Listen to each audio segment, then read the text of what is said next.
And Monero is basically losing its largest mining pool, and that mining pool is MineXMR.com. I was notified of this last night on our live stream at twitch.tv/blindrun, and I already, like, right away, I was kind of like, why?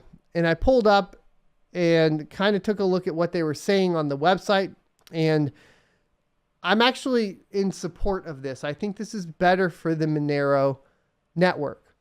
Honestly, at the end of the day, I do. And we can start to see why when we read the notices. They say, we regret to inform our valued miners that the pool will be closing on August 12th. We thank you for being a part of the pool and your continued support. Please reconfigure miners to use different pools before this date. Any miners that are not updated before August 12th will stop working. So if you're on this pool currently, make sure you're ready to move off. But here's where it gets interesting. It says, we recommend transitioning to the decentralized P2 pool. There are no pool fees when using P2 pool, and the decentralized pool helps support the Monero network. And P2 pool is something that, has been tried to be used like in Bitcoin. Unfortunately, too many selfish miners on Bitcoin for it to really take off. Monero is a really interesting case because the profitability isn't super high, and building a farm out for CPUs, etc., when they seem to be the most efficient, isn't very efficient either. So Monero ends up being this kind of weird outlier case where it seems to be the most distributed, the most secure, and kind of interestingly enough, doesn't make anybody extremely rich from mining it. I really like that idea in general, but one of the issues is, of course, pool hash rate distribution. If we looked at like Monero, for example, on mining pool stats, you'll see here, of course, you have 38% of the known hash rate on MineXMR. But what they're telling people to do at MineXMR is to use P2 pool. And P2 pool actually went live in October this past year of 2021. And I'll give you guys the rundown on it. Essentially, peer-to-peer pool, imagine it like what it enables you to, I'm trying to figure out how to explain this exactly. But like if you guys are, as opposed to everything coming into a single node and then the mining pool processing those transactions out, they're able to still get the same sort of result by distributing at the end of the day for the pool to people based on their hash rate and their shares, but you're not connecting to a single node.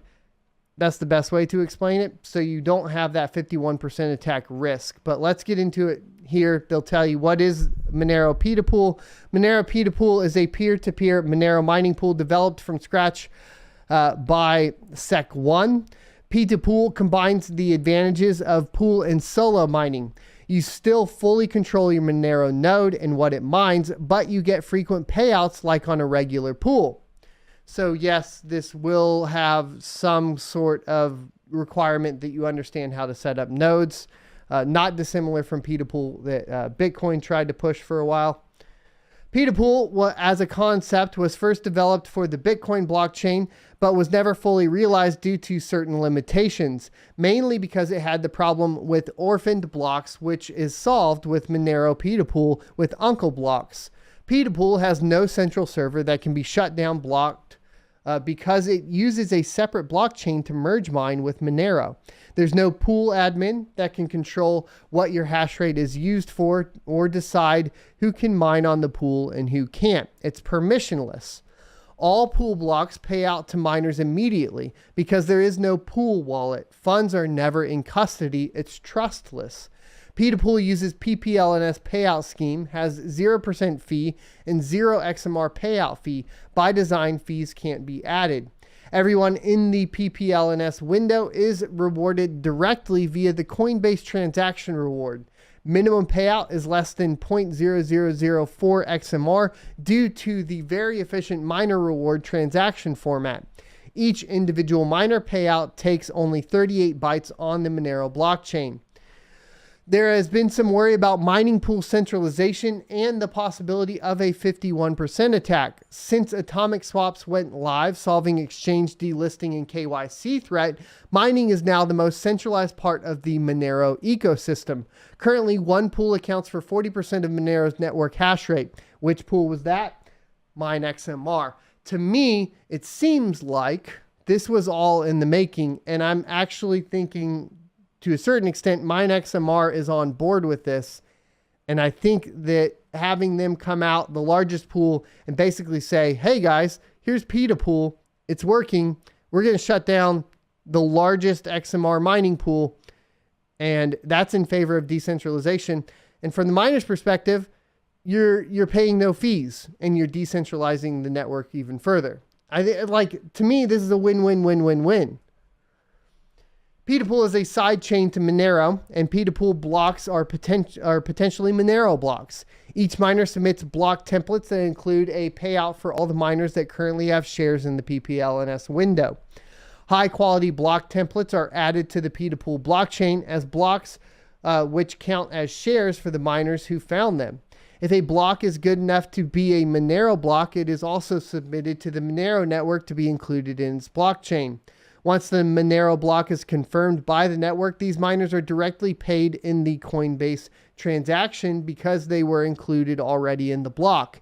If PETA pool shares are found at the same block height as an existing share, it is included as an uncle block worth 20% less than a normal share.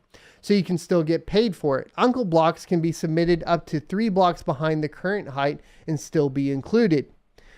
Decentralized. So here's the features. Decentralized. No central server that can be shut down or blocked. Permissionless. There's no one who can decide who can mine on the pool and who can't. Trustless. There is no pool wallet. Funds are never in custody. All pool blocks pay out miners immediately. PPLNS payout scheme, 0% fee and no payout fee. Less than 0.0004 XMR minimum payout. Fast block times down to 1 second. Uncle blocks are supported to avoid orphans. All your shares will be accounted for. Advanced mempool picking algorithm. It creates blocks with better reward than what Monero D solo mining does. Password protected private pools and configurable PPLNS window size. There's literally no downside here. And I know like a lot of people are like freaking out about MineXMR shutting down. They were worried about Monero in some form or fashion. No, this is good for Monero. I want to make that extremely clear. This is good for Monero. And I would probably even go as far to say that MineXMR as a pool was probably looking at this from the a larger perspective of Monero. Fully decentralizing, getting rid of fees. All of these things are extremely important on a blockchain. And this will be the first time that anybody's actually gotten PETA pool to work at this level, or has already, clearly. We'll have to talk about how to do it at some point. So you guys let me know if you want a how to mine the PETA pool and check that out. There's basically a PETA pool download, and then you can set up like, my understanding is that there will be like a separate node, but I'll go through all the steps probably maybe tonight on the live stream at twitch.tv/blindrun. Thanks for checking out this clip from the Crypto Mining Show. You can check out the full episode here or more crypto content down here. Also, I'd like you to check out my locals page at sonofatech.locals.com, where you can become a member for free or choose to be a $5 a month supporter that unlocks additional content.